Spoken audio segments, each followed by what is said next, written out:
მაშინ გამოვიდა ადამიანები, რომლებსაც იყენებდნენ ხან საგარეჯოში აღმოჩნდებოდა, ხან თელავში, ხან სხვაგან ჩხერეთის დროს ვითომ რაღაცები შეეწყო. ანუ არაფერი არ შეცვალეს, გააუარესეს. და აქ ზოგიერთი ტიპის კანონმდებლობა, რომ ადამიანი შეიძლება დააკავონ იმ მოწმის ჩვენებით, რომელსაც საერთოდ ვერ გაიგებთ არსებობს თუ არა. შეუძლიათ ეს ინფორმაცია საიდუმლოდ შეინახო. ამიტომ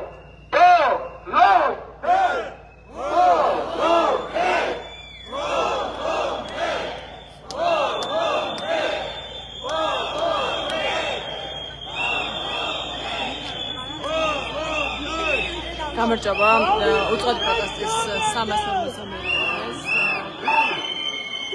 მოქალაქეები შენობიდან ახალ ზონას სასამართლოს მიმართულებით აქ განაგრძობენ პროტესტს, როგორც მოგეხსენებათ, მას შემდეგ რაც რეპრესიული კანონი ძალში შევიდა და 15 დღემდე ადმინისტრაციული პატიმრობა ემუქრება ყველას, ვინც სახეს აიფარავს აქცია მანიფესტაციის დროს, ან გზას გადაკეტავს, მათი თქმით იმ შემთხვევაში თუ არა საკმარისი რაოდენობის ადამიანი იქნება დემონსტრაციაში შეკრებილი. სწორედ ამის შემდეგ რაც ძალიან დიდი რაოდენობით პოლიცია გამოჩნდა უკვე რუსთაველის გამზირზე პარლამენტთან და აღარ ეძლევენ მოქალაქეებს გზის სავალ ნაწილზე გააგრძელონ თავიანთი პროტესტი და გამოხატონ თავიანთი სათქმელი. მოქალაქეებმა გადაწყვიტეს ახალი მეთოდისთვის მიემართათ პროტესტისთვის. რაღაც უფრო ნაცნობი მეთოდი არის ეს სრულობები, საპროტესტო სრულობები, ჩვენ კარგად გვახსოვს დეკემბრის პერიოდშიც წინა წელს და ეს ბოლო დღეების განმავლობაში მოქალაქეები რუსთაველის მიმდებარე ქუჩებზე, თავისუფლების მეუღლის მიმდებარე ქუჩებზე საპროტესტო სრულობებით აგრძელებენ დემონსტრაციებს, ასე აღწევენ თავიანთ სათქმელს იმ ადგილებსში, იმ ქუჩებსა თუ დასახლებებში, სადაც შედარებით ნაკლებად ისმის პროტესტის ხმა, ვინაიდან მოიხსენებათ, რომ პარლამენტის მიმდებარე ტერიტორია იყო ხოლმე ბოლო 300 წლის განმავლობაში მეტნაკლებად მთავარი ცენტრალური ადგილი, საიდანაც ისმოდა პროტესტის ხმა. მოქალაქეების თქმით მოხდა ისე, რომ მიმდებარე ქუჩებზე წყნარად და ისე აგრძელებენ ცხოვრებას, თქოს არაფერი პროტესტი არ არსებობს ქვეყანაში და სწორედ ეს გახდა მათი მოტივაცია, რომ იმ ქუჩებზე სადაც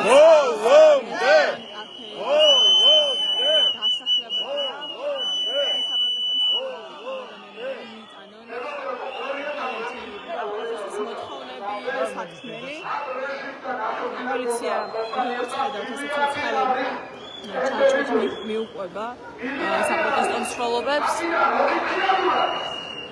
წინა დღეებში როცა თავისუფლების მოედნის მიმდებარედ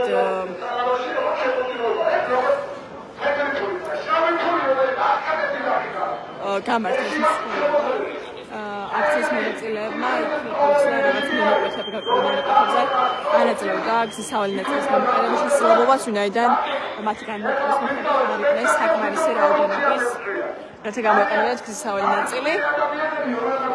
ახლა გზის სავალი ნაწილზე გადაადგილდებიან აქციის მონაწილეები.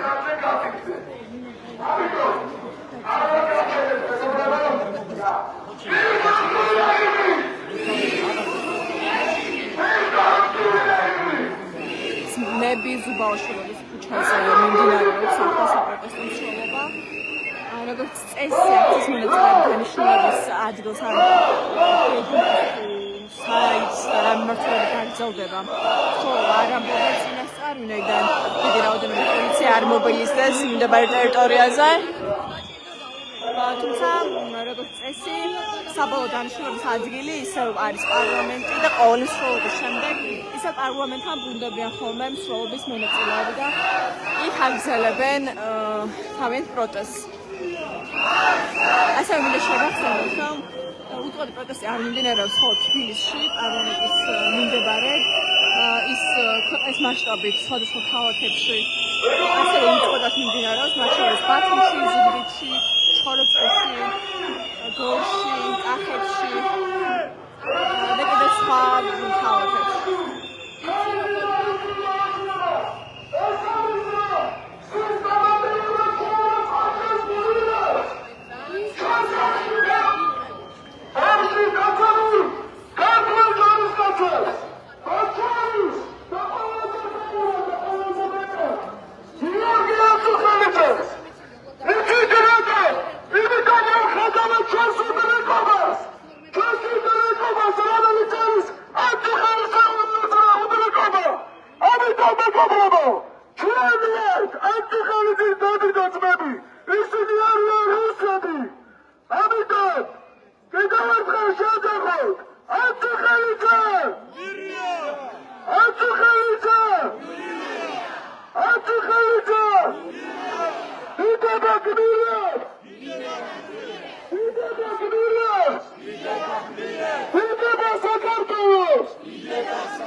მეგობრებო, ხვევით დავეშვებით და მერე კიდევ მოგახსენებთ.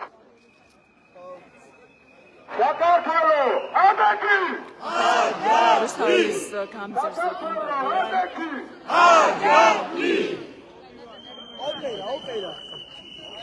მეგობრებო, მოგეხსენებათ, რომ არალეგიტიმური ხელისუფლება ყველა მიმართულებით განიცდის ყოლაპს.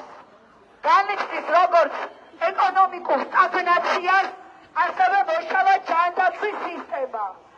რამდენიმე კვირის უკან გავრცელდა ინფორმაცია, რომ ისინი დიაბეტის გაარკვეველ ადამიანებს ვეღარ მიაყენებენ შესაბამის ინსულინს.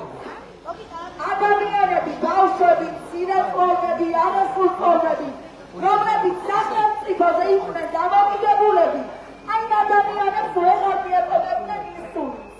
მიხეილ სარგველაძე გამოდის უნაღოსად რამდენიმე დღის შემდეგ და იძახის, რომ კომპანია, დანიური კომპანია არ ღვევს ხელშეკრულების პირობებს და მხოლოდ ამიტომ ვერ ხერხდება თურმე ამ ინსულინის მიწოდება ბენეფიციარებისთვის. მეგობრებო, ყველანაირი თანხა რაც კი შედის ბიუჯეტში, მოსახლეობის ჯიბიდან, რომელიც ისევ იმ ადამიანებს უნდა მოხმარდეთ, ვინც ყველაზე მოწყობია სახელმწიფოში, ამას ქვია სოციალური სახელმწიფო, თვით ეჭამენ და ჯიბებში იდებენ. აი ის მაღალჩინოსნები, რომლებიც ბოლში აღარ მოუვიდა, ყველა სახში შევარდნენ და უამრავი გახსნა მოიგეს მათი სახლებიდან. არა მასა თანხები, ოქროს გოდები, საათები და ფუძულების ბიზნესები. ამ პატარა ქვეყანას ამდენი საშუალება საიდანად, რამდენი წამეს, მაგრამ არც ერთ მათგანს არ უფიქრია იმ ადამიანებზე, ვისაც დახმარება სჭირდებოდა და დღეს სწორედ აი ასე იმონებენ ეს, აბეჭავებენ, დაამშიეს და როდესაც რომ ქვეყნიდან გაყარო ყველა ეროვნული ადამიანი და დაგვაწყვევენ, მაგრამ არ გამოგივათ. მეგობრებო, შემდეგი მარშრუტია მარცხნივ აკადემიისკენ და მერე ჩავალ რუსთაველზე. ბოლომდე, მეგობრებო, ბოლომდე! სამხატვრო აკადემიის მიმართულებით გრძელდება საპროტესტო მსვლელობა. მაური, მეგობრებო!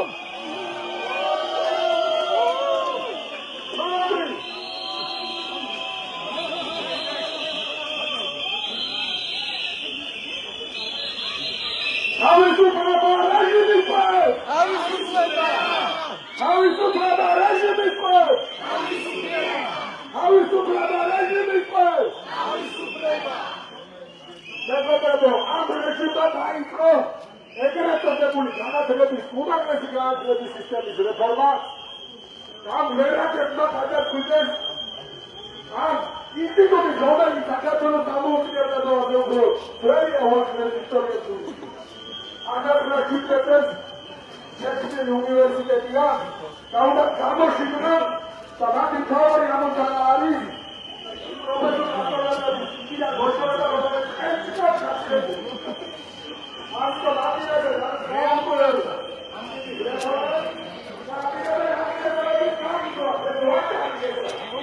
ყველაფერში, ყველაფერში.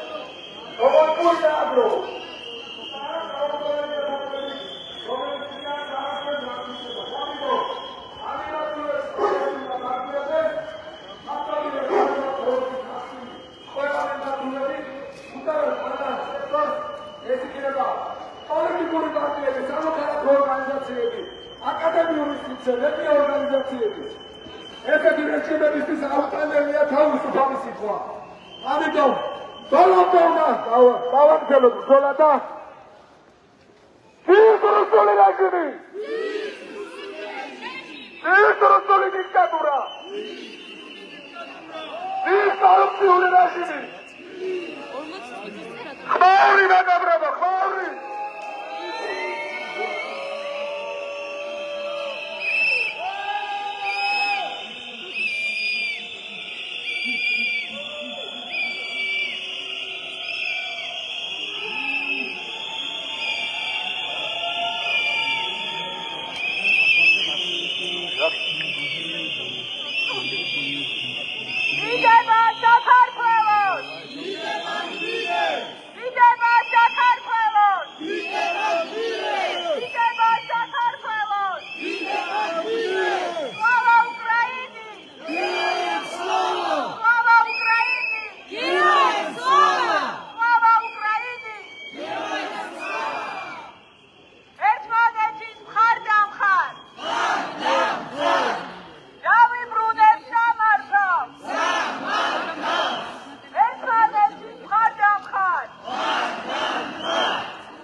თბილისის სამხატვრო აკადემიის მიმდებარედ იმყოფებიან აქციის მონაწილეები და განაგრძობენ თავიანთ საპროტესტო მსვლელობას.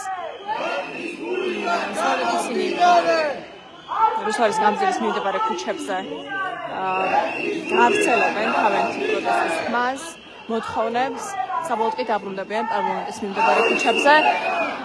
მარშს გვერდით მოუყვება პოლიციის ცოცხალი ჯაჭვი.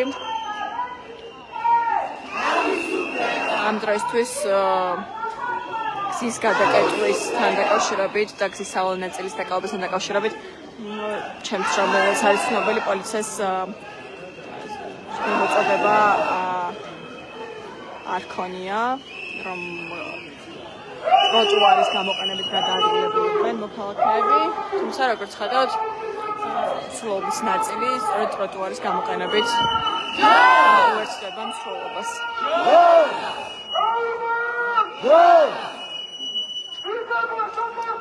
მეტროები დაგამშვიდობებით განვახლებთ პირდაპირ ჩართვას, თუ ვითარება შეიძლება საპროტესტო მსვლელობაზე. ნახვამდის.